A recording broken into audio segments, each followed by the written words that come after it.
శ్రీవారి బ్రహ్మోత్సవాలకు సప్తగిరులు సర్వాంగ సుందరంగా ముస్తాబయ్యాయి. 9 రోజుల పాటు జరిగే ఈ ఉత్సవాలకు నేటి సాయంత్రం అంకురార్పణ జరగనుంది. లక్షలాదిగా తరలివచ్చే భక్తులకు ఇలాంటి ఇబ్బందులు తలెత్తకుండా అధికారులు ఏర్పాట్లు చేశారు. దేవలోకాన్ని తలపించే విధంగా విద్యుత్ దీపాలతో తిరుమల గిరులను అలంకరించారు.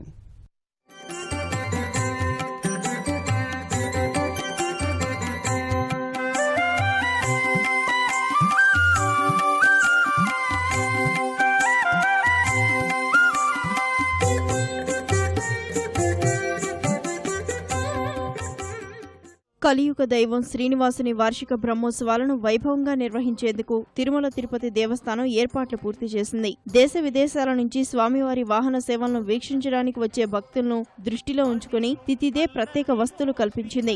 ఉత్సవమూర్తులు ఊరేగే తిరువీధుల్లో బారికేడ్లు, గ్యాలరీలను నిర్మించారు.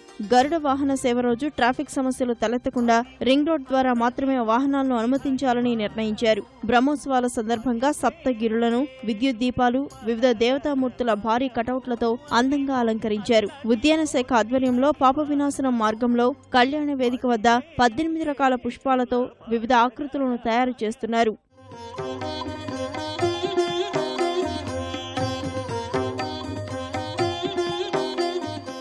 సాయంత్రం బ్రహ్మోత్సవాలకు అంకురార్పణ జరగనుంది.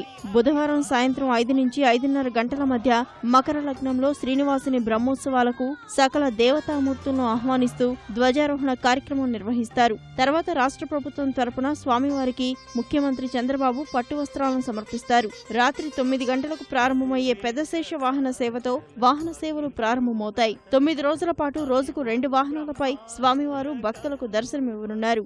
బ్రహ్మోత్సవాలను విజయవంతం చేసేందుకు పటిష్టమైన చర్యలు తీసుకోనున్నట్లు తిథిదే, పోలీస్, రెవెన్యూ ఉన్నతాధికారులు తెలిపారు. బ్రహ్మోత్సవాల ఏర్పాట్లపై ఈవో సాంబశివరావు తిథిదే, రెవెన్యూ, పోలీస్, రవాణా, అటవీ, విద్యుత్, తాగునీటి శాఖ ఉన్నతాధికారులతో సమీక్షించారు. వీలైనంత ఎక్కువ మంది భక్తులు వాహన సేవలు దర్శించుకునే విధంగా చర్యలు తీసుకుంటున్నామని సాంబశివరావు చెప్పారు. శ్రీవారి మెట్టు దగ్గర నుంచి మంగాపురం వరకు కూడా ఫ్రీ బస్సెస్ టీటీడీ బస్సు ఒకటి ఉంటుంది. ఇదే కాకుండా ఇంకొక 3 ఆర్టీసీ బస్సుల్ని ఫ్రీగా నడపడానికి ప్లాన్ చేశాము. ఆ వాహనాన్ని 180 degrees యాంగిల్లో కనుక చూపించినట్లయితే ఎక్కువ మంది చూస్తానికి అవకాశం ఉంటుంది. ఎక్కువ భక్తులకి ఎక్కడ వ్యూ ఉంటుందో అక్కడ కొంచెం ఎక్కువసేపు కూడా మనం వాహనాన్ని నిలబెట్టడము, డిఫరెంట్ యాంగిల్స్లో చూపించడానికి కూడా మనం ప్లాన్ చేస్తాము. ఈ మాడా స్ట్రీట్స్ కంటే బయట ఉన్న భక్తులకి 23 LED స్క్రీన్స్ ఏర్పాటు చేస్తూ ఉన్నాము. వాటి ద్వారా కూడా వారు చూడటానికి అవకాశం ఉంటుంది.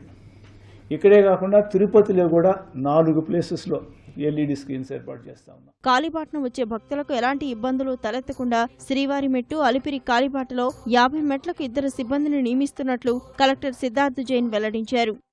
లా అండ్ ఆర్డర్ దృష్ట్యా ఎగ్జిక్యూటివ్ మ్యాజిస్ట్రేట్స్ ని కూడా ఇక్కడ డిప్యూట్ చేయడం జరుగుతూ ఉంది. ప్లస్ కామన్ కంట్రోల్లో మెజిస్ట్రేట్ స్టాఫ్ కూడా రౌండ్ ద క్లాక్ ఇక్కడ ఉండటం జరుగుతుంది.